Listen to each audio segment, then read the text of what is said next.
The morning started with that kind of punch-in-the-chest feeling.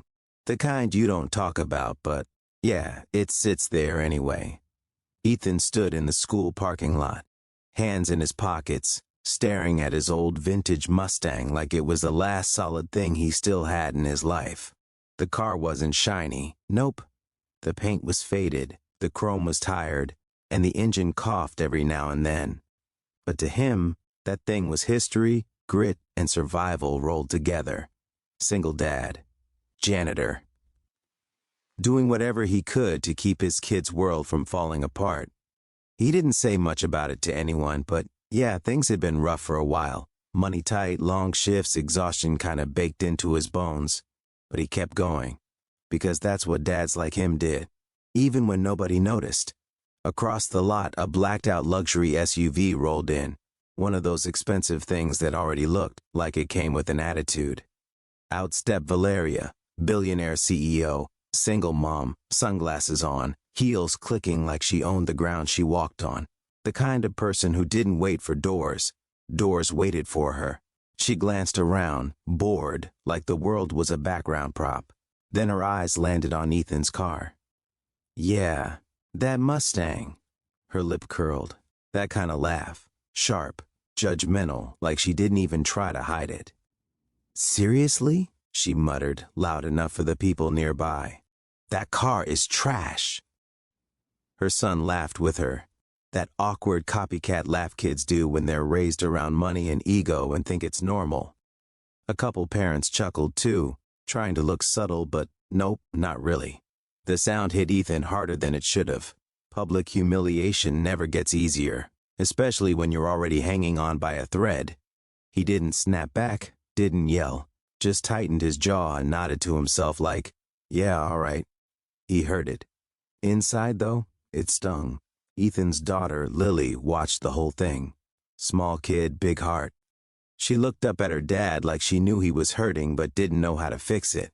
Dad, your car isn't trash, she whispered. He forced a smile. Yeah, I know, kiddo. But yeah, that didn't make it easier. Valeria kept laughing, telling another parent, people like him shouldn't even be allowed to park next to us. That thing looks like it's gonna fall apart. Who even keeps junk like that? People like him. That phrase always lands like a slap. Then something changed. A sound rolled through the lot, low, heavy, tense. A truck pulled up out of nowhere. Matte gray, engine rumbling like something that meant business. Two guys in suits stepped out. Not corporate suits, more like serious, military-adjacent suits. No smiles, no small talk. They walked straight toward Ethan. People turned. Conversations paused. Yeah, the whole vibe shifted. Valeria frowned, confused. One of the men nodded at Ethan's Mustang. Sir, is this the vehicle? Ethan glanced at them, kinda suspicious. Yeah, why? The guy just said it like it was nothing. We've been looking for this engine for years. The crowd went quiet. Valeria blinked. What? That piece of junk? The man ignored her. He lifted the hood, carefully, respectfully. He stared for a second, then whistled low. Yep, that's it. The prototype. The one they scrapped before the acquisition. This thing's worth around $2 billion on the market now. Maybe more. Everyone froze. Even the wind felt like it stopped. Valeria's fake confidence cracked. Ethan's heart kicked hard. You're kidding. Nope, the man said. And when you start it, everyone here is going to understand exactly what they're looking at. Ethan swallowed, hands shaking. He turned the key.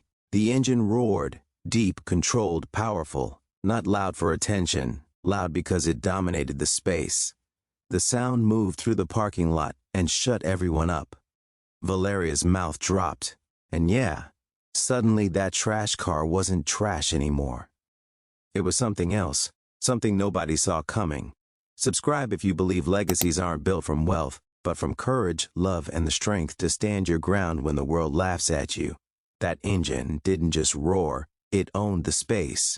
People who'd laughed a minute ago were now staring like they'd just seen a ghost crawl out of the past and flip them off. Yeah, nobody expected that. Not from a janitor. Not from some beat-up Mustang. Valeria stood there, arms crossed, trying to act like she wasn't bothered, but yeah, that mask was slipping fast. Her jaw tightened.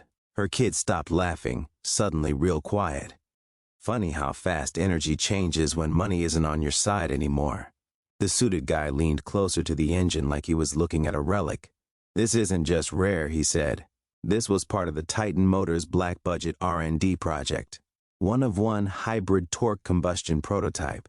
They buried the whole program when the board panicked. Everyone thought it was dismantled. Ethan blinked. Yeah. Okay, but why my car? He wasn't being dramatic. He honestly had no clue.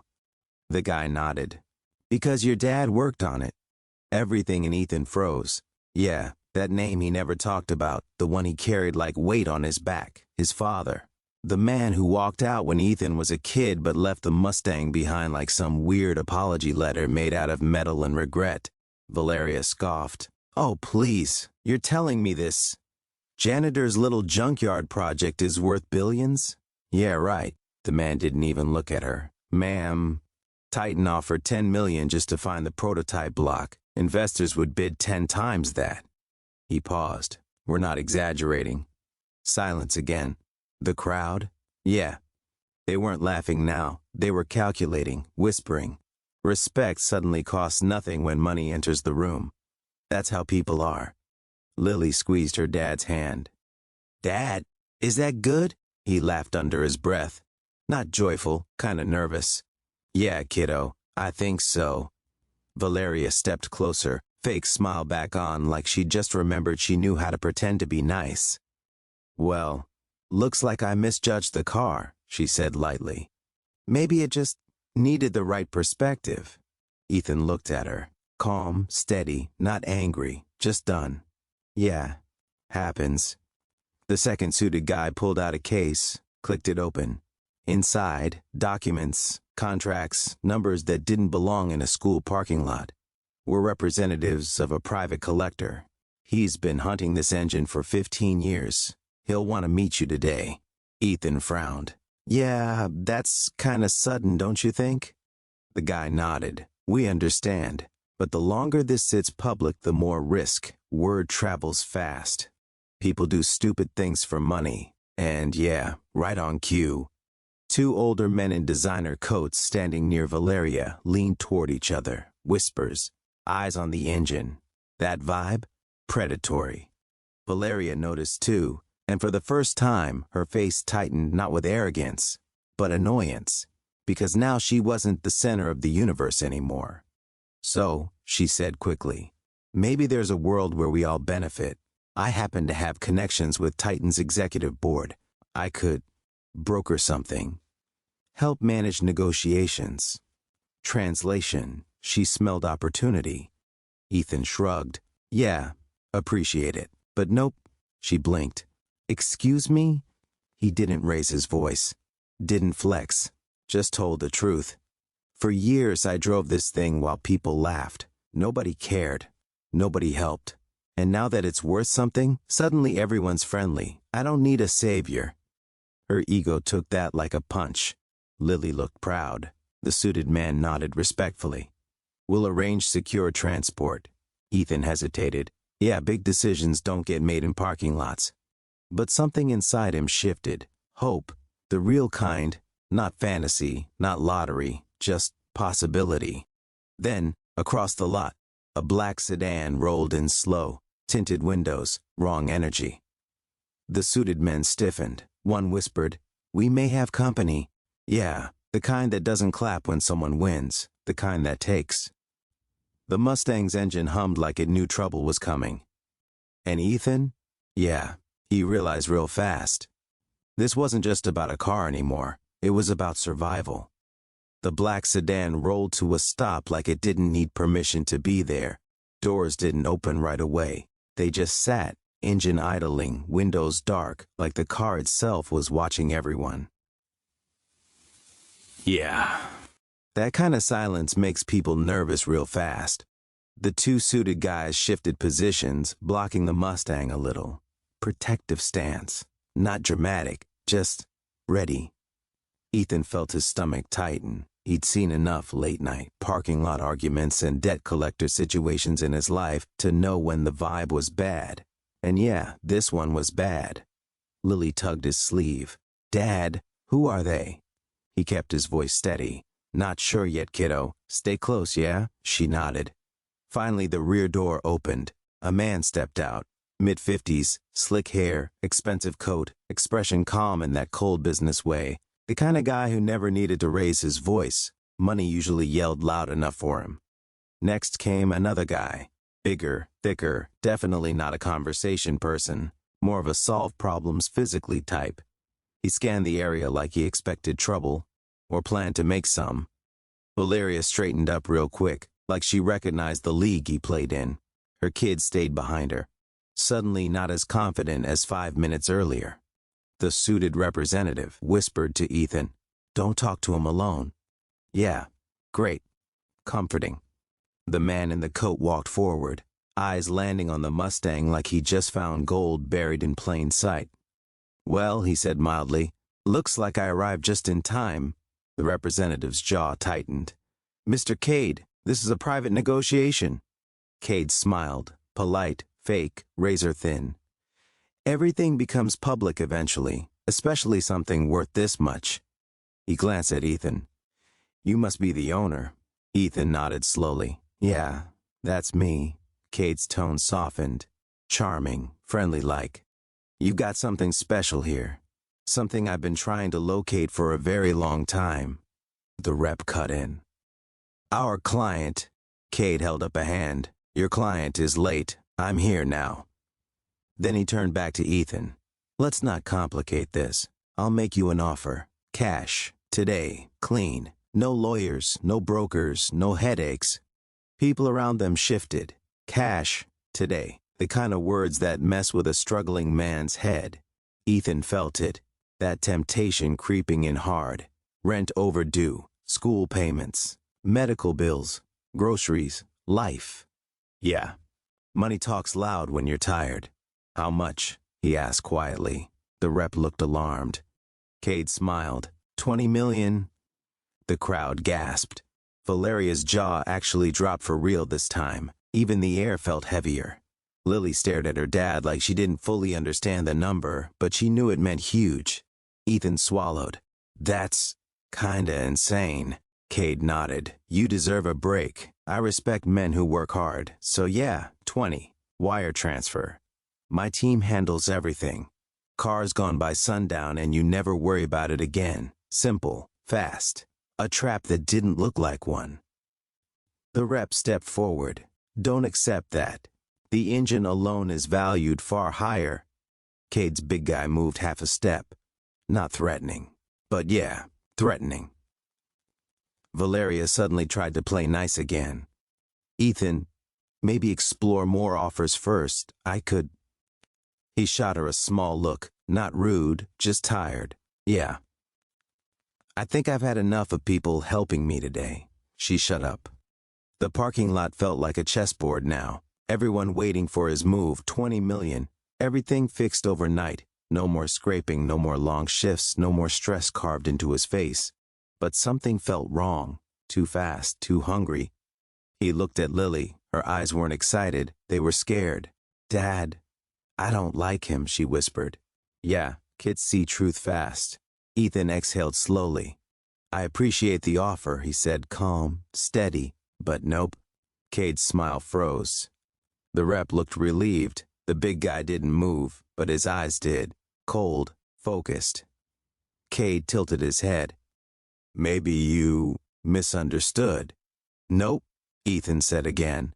"I'm not selling anything in a parking lot. Not to someone who shows up uninvited."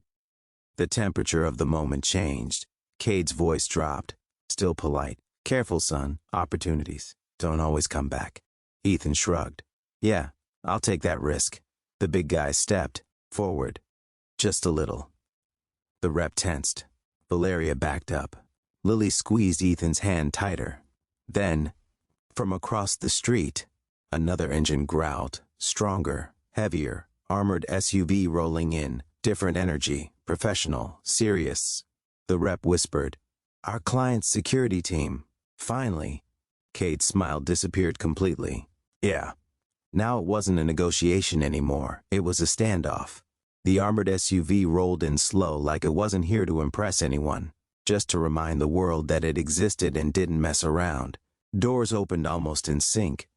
3 security guys stepped out. Clean cut, focused, no ego, no loud gestures. Yeah, totally different vibe from Cade's muscle. The lead guard nodded at the suited reps. We're here. Situation? The reps spoke quietly. Uninvited party. Aggressive buyer. High-value asset. The guard's eyes flicked toward Cade. Not scared, not impressed, just aware. Then he looked at Ethan, gave a small, respectful nod. Sir, you all right? Ethan nodded back. Yeah, for now. Lily clung to his side, still uneasy. And honestly, he was uneasy too.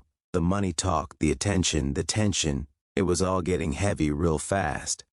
Cade's smile came back, but this time it looked thinner. Brittle. Relax. We're just talking numbers. No need to escalate the situation. The guard didn't react. Then stepped back and let legitimate negotiations proceed. Cade chuckled. Yeah. See, that's the thing. Legitimacy follows money, and I've got more than enough of it. The big guy behind him shifted, not attacking, just reminding everyone he was there. The security team adjusted positions too. Standoff energy. Nobody blinking.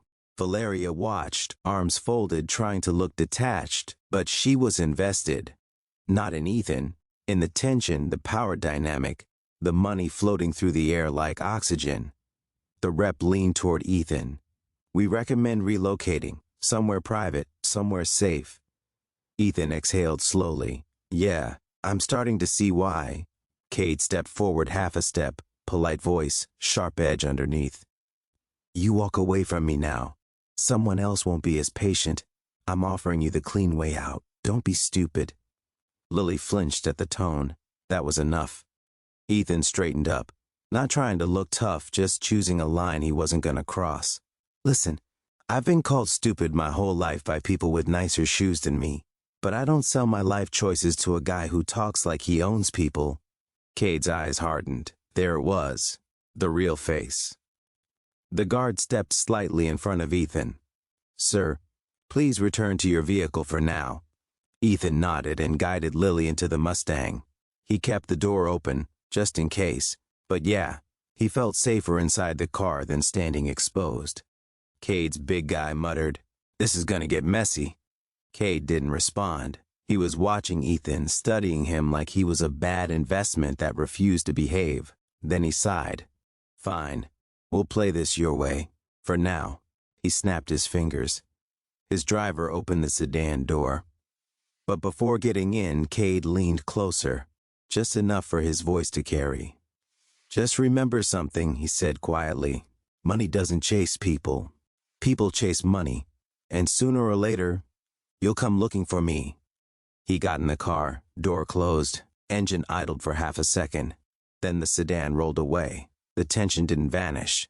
It just loosened, like a tight rope finally giving a breath. Valeria let out a shaky laugh. Well, that was dramatic. Nobody reacted, because yeah, none of this felt funny. The rep turned back to Ethan. We need to move the car to a secure facility. Today, you'll ride with us.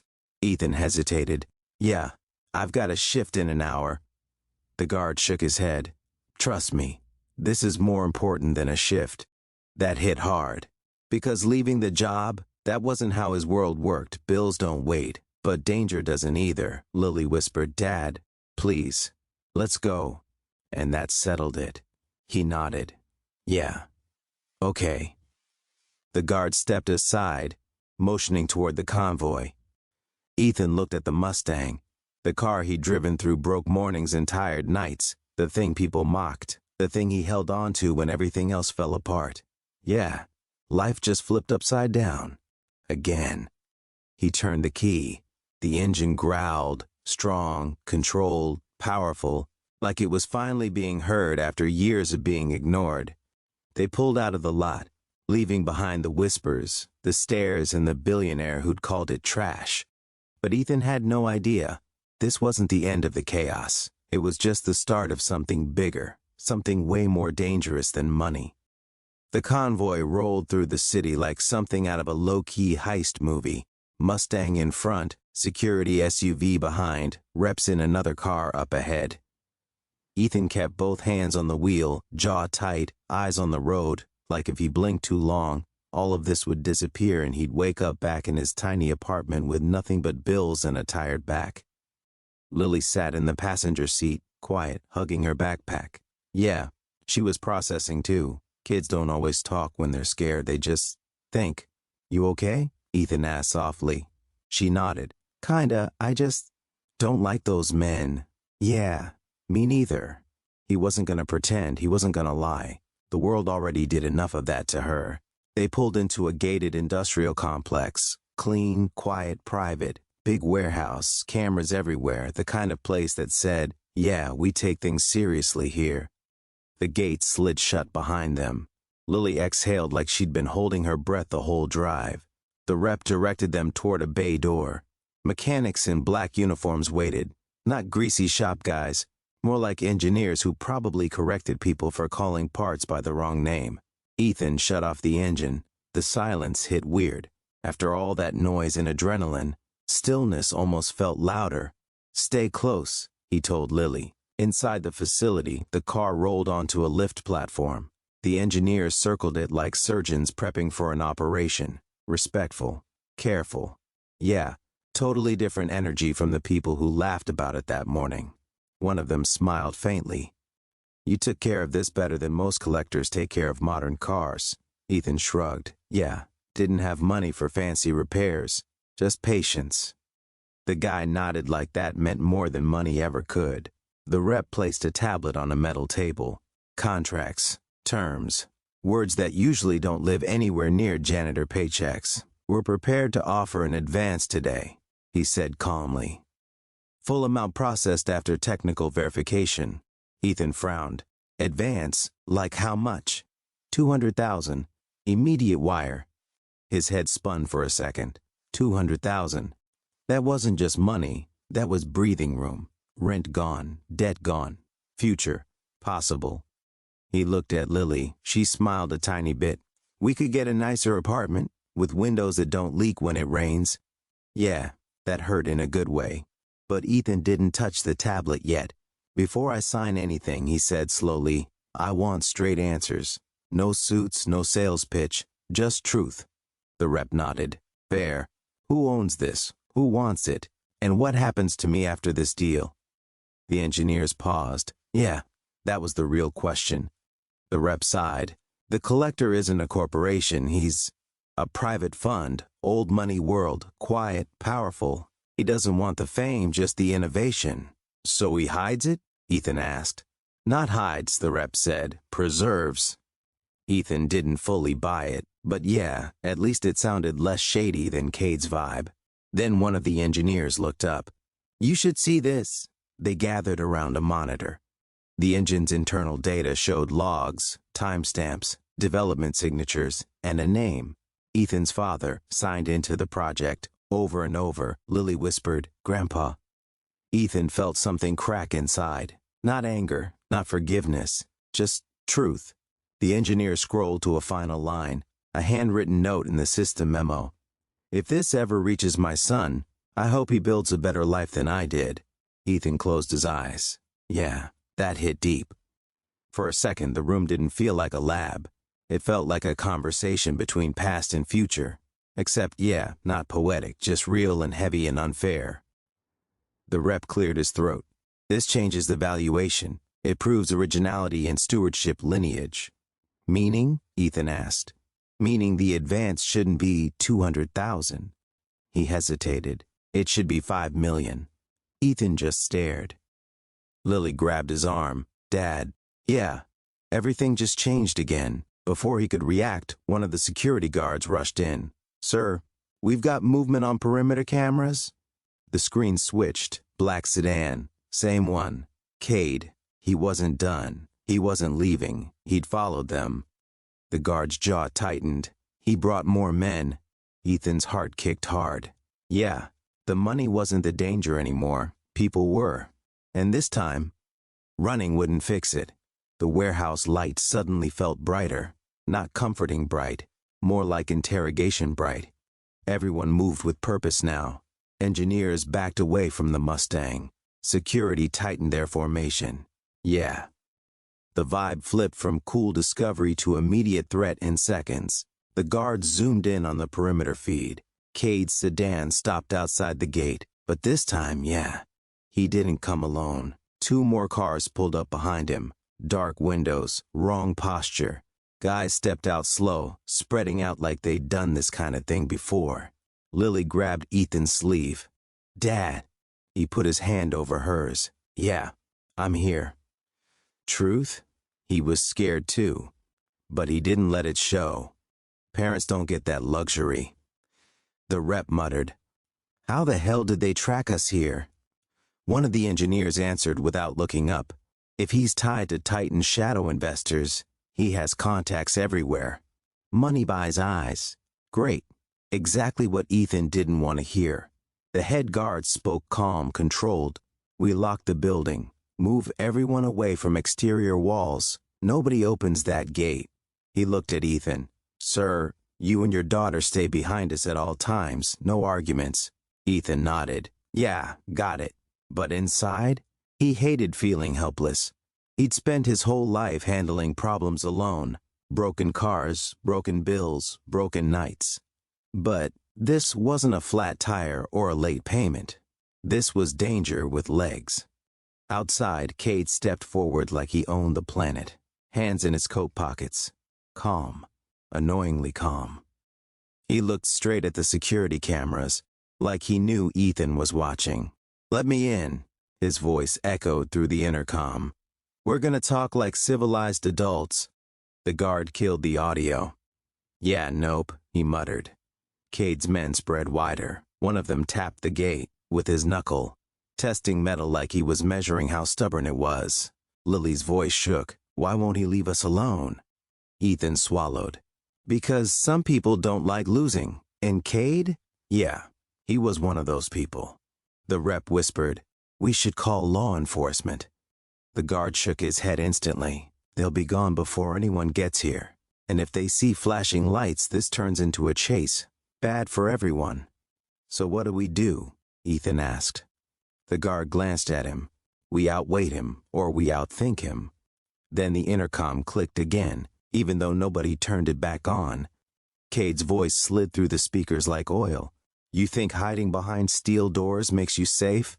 Come on, Ethan. You're smarter than that. You know how this ends." The guard cursed under his breath. He hacked the panel. The engineer said, "No. Someone inside connected the wrong external channel earlier. That audio line never got isolated." Translation? They'd accidentally left a window open. Cade continued, tone soft, manipulative. "You got a kid. You're tired. You've lived your whole life saying no to things you wanted. I'm giving you an out. $5 million isn't real money to them. But to you, it's oxygen, it's time, it's a future." Lily pressed closer to her dad. Cade paused, then twisted the knife. "You sign with them, and you disappear into paperwork and contracts and lawyers for years. You sign with me, and tonight your life changes." Ethan clenched his jaw. Yeah, he heard the temptation in his own head, and he hated it. The rep leaned near him, voice low. "He wants you rattled. Don't react." Cade's tone suddenly sharpened. "I won't ask again." The big guy outside motioned to one of the other cars. A trunk opened. Metal glinted. The guard's voice dropped. "Okay, this just escalated." Lily's eyes watered. "Dad, I'm scared." He bent down, forehead against hers. "Yeah, me too, but I've got you. Always." He stood straighter, not tough guy straight, father straight. He turned to the guard. "What do you need me to do?" The guard studied him for a second, like he saw something in him that didn't come from money or status or education. "Stay calm," he said. "And when I tell you to move, you move." Outside, Cade adjusted his coat. He looked at the gate one more time, and then he said something that froze the room cold. "Open it." Not a request, a command. The big guy stepped forward, hands out. Not knocking this time, testing pressure, yeah. They weren't negotiating anymore, they were coming in. And Ethan realized something brutal and simple. This wasn't about an engine, this was about power. And guys like Cade hated losing it. The metal gate shook, not hard, not dramatic, just enough to say, yeah, we're testing you. The vibration traveled through the warehouse floor, and everyone felt it. The guards closed ranks. The engineers backed away farther. Lily grabbed Ethan's arm like she was anchoring herself to him. The head guard spoke into his earpiece. Positions. Nobody fires unless I say, yeah, this wasn't a movie. Real life doesn't have background music, just breathing and fear. Cade stood outside like he was bored, like this was just another Tuesday problem for him. He tilted his head toward the camera. Last chance, Ethan. Open the gate. Let's handle this like men who understand value. Ethan stared at the monitor. His heart was heavy, but his eyes, cold now. Something inside him shifted. Past the fear, past the money temptation, past the humiliation from earlier. He wasn't thinking about engines or auctions anymore. He was thinking about Lily. About every night he worked till his bones ached. About every look people like Valeria gave him. About every time life tried to corner him. Yeah, he was done being cornered. The rep whispered, "Stay out of this. Let us handle him." Ethan shook his head slightly. "He's not talking to you. He's talking to me." The guard raised a hand. "Don't step forward. Don't answer him." Too late. Ethan walked toward the intercom panel. Lily's voice cracked. "Dad, don't." He looked back at her and gave a soft nod. "Yeah, I know. Not reckless. Just decided." He pressed the intercom button. His voice came out steady, not loud, not aggressive, just honest. "You don't get to threaten my kid for a paycheck." Cade smirked faintly. "Nobody's threatening her. I'm offering you a gift." "Nope," Ethan said. "You're offering control. There's a difference." The big guy outside jiggled the gate again, harder this time. The warehouse echoed. The head guard braced. "Ethan, step back." But Ethan didn't. He kept talking. "For guys like you, everything's a transaction. People aren't people, they're leverage. But I've spent my whole life scraping by without help. And yeah, it sucked. But at least I never sold who I am." Cade's eyes cooled. The smirk disappeared. There it was, ego-dented. "You don't know who you're talking to," Cade said quietly. Ethan shrugged. "Yeah, I don't care." For the first time, Cade blinked. Just once, then his tone dropped into full threat mode. "Open the gate." The big guy reached for the latch again. The guards tightened their stance. The warehouse air felt thick, like the world held its breath. Lily trembled. Ethan's heart hammered, but his voice didn't. "Listen carefully," he said. "You're not getting in. You're not buying me. And you're not scaring my daughter, so yeah. Walk away." Silence. Cold. Sharp. Real. Then something unexpected happened. Another voice cut through the comm system. Deep, calm, older. "I suggest you do what the man said." Everyone turned toward the catwalk above. An older gentleman stepped into view. Gray beard, neat suit, walking cane, presence heavy in the room without trying. The rep exhaled like he'd just seen a ghost. "Sir." "Yeah, the collector. In person." He looked down at the monitors, then at Ethan, respect in his eyes. Then he looked at Cade, not intimidated, not impressed, just done. "You're trespassing on private property," the collector said evenly. "And you're interfering with a lawful acquisition. Leave. Now." Cade laughed lightly, humorless. "You think I'm scared of boardroom money?" The collector tilted his head. "Son, I built the boardrooms," the guard whispered to Ethan. "He wasn't supposed to be here. He flew in early." Cade's jaw tightened. That shook him. Yeah, money respects money. But not just money, legacy. The collector stepped closer to the railing. "I know your backers," he said, "and trust me, they won't burn bridges over one engine. Not with me." "The message?" "Walk away, or disappear from the industry." Cade hesitated. His men shifted. The big guy flexed his hands like he didn't like backing down. Power struggle. Silent. Heavy. Then Cade clicked his tongue, annoyed, frustrated, beaten. For now. He straightened his coat. "This isn't over," he said quietly. Ethan didn't flinch. "Yeah, it is." Cade stared at him. One last cold look.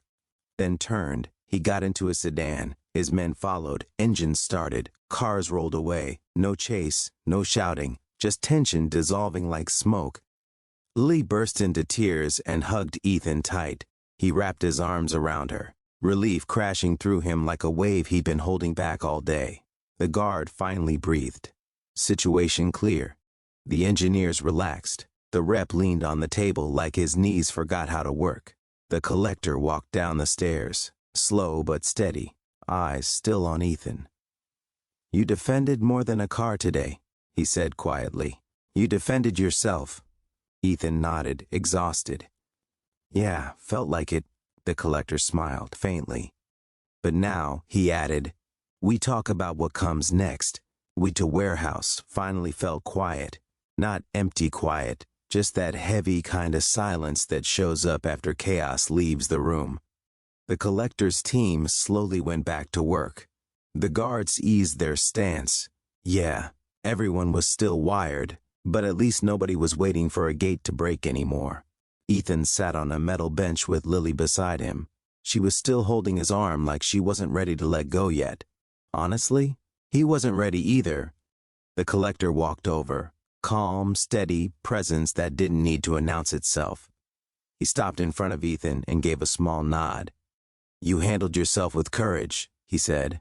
"Most men buckle when someone like Cade applies pressure." Ethan gave a tired half laugh. "Yeah, trust me, I was kinda close." The collector smiled, a little. "Courage isn't the absence of fear. It's choosing what matters in spite of it." Lily leaned closer. "Are we safe now?" "Yes," the collector said gently. "You're safe here." That mattered more to Ethan than any contract, any number, any engine. The rep brought the tablet back over. Updated offer, revised valuation, immediate security trust account, structured payout, lifetime royalties from historical exhibitions, technical consulting rights. Yeah, stuff Ethan never imagined his name would sit next to. The number on the screen? Insane. Generational life-changing insane. The rep spoke softly. "This isn't charity. This is value. Authentic, historic, traceable. And you hold the provenance. You're not just selling metal. You're preserving innovation your father sacrificed his life to build." Ethan breathed out slow. Yeah, his dad. That weight again. Not anger this time. Just truth. He looked at the monitor with the memo message still frozen on screen. "If this ever reaches my son," Lily squeezed his hand, "you don't have to hate him anymore if you don't want to." That hit hard. He nodded slowly. "Yeah, maybe I don't." The collector sat on the bench across from him. "I met your father once," he said. "Brilliant engineer, stubborn, difficult, but honest. He hated how corporations buried things that didn't fit their profit plans." Ethan swallowed. "So why'd he walk out?" The collector paused. "Some men don't know how to stay, even when they want to. He wasn't strong enough in the ways you are. That didn't fix the past. But yeah, it helped." The collector continued. "What you did today, refusing greed, refusing intimidation, that's what makes you the right steward of this legacy. That is why I want you involved, not erased." Ethan frowned. "Involved? How?" The rep pointed to a section of the contract. Consulting partner, public speaker, educational leadership role in innovation foundation programs tied to the exhibit. Paid, respected, not janitor behind the scenes. Lily grinned. "Dad, that's like a real job." He laughed under his breath. "Yeah, guess it is." He looked at the collector. "I don't want this engine to disappear into some rich guy's trophy room." The collector nodded.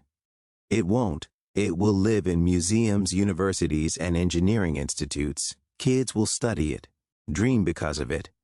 And your name, your father's name, will sit beside it. Yeah, that mattered more than the money. Ethan took a breath, then signed, not shaky, not desperate, just ready. The rep tapped the screen, funds confirmed. Lily's eyes widened. Dad, we're okay now? He pulled her into a hug. Yeah, kiddo, we're more than okay. The engineers returned to the Mustang. One of them smiled at Ethan. We'll treat it right, promise. He nodded. Yeah, I know. As they prepared the transport platform, Ethan walked back to the car one last time. He rested his hand on the hood. Years of struggle, years of being laughed at, years of carrying something nobody else saw value in. Yeah, it finally made sense now. The collector stepped beside him. You didn't just start a $2 billion engine today, he said quietly. Ethan looked at him. What did I start then? The collector smiled, faintly. A better future, Ethan exhaled. Yeah, he said softly. Kinda feels like it. They watched as the Mustang lifted slowly, careful, respectful, not trash, not embarrassing, not forgotten. A machine built by a flawed, brilliant man, saved by his stubborn, tired, do-whatever-it-takes son. And as the platform rose, Lily whispered, Goodbye, old car. Ethan shook his head. Nope, he said gently. Not goodbye. He smiled. Just the next chapter.